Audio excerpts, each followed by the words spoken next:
I'm going to show you how to do a pistol stitch in this video, and that is right here. The pistol stitch is similar to a French knot, which is shown in the center. So if you can do a French knot, you can also do a pistol stitch.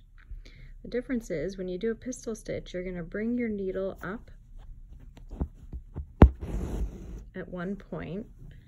You're still going to wrap the thread around your needle, but instead of coming down right next to where you came out, you're going to come down a little farther away. You want to keep the thread nice and tight.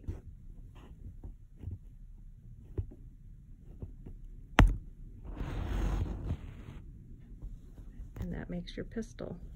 So I'll do another one here. This is great for flowers, of course. That's just how it got its name.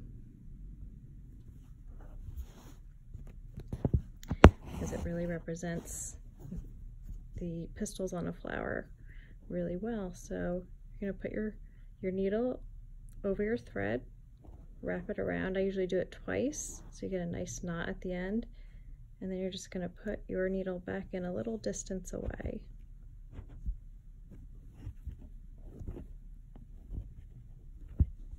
Keep it nice and tight. And that's how you do the pistol stitch.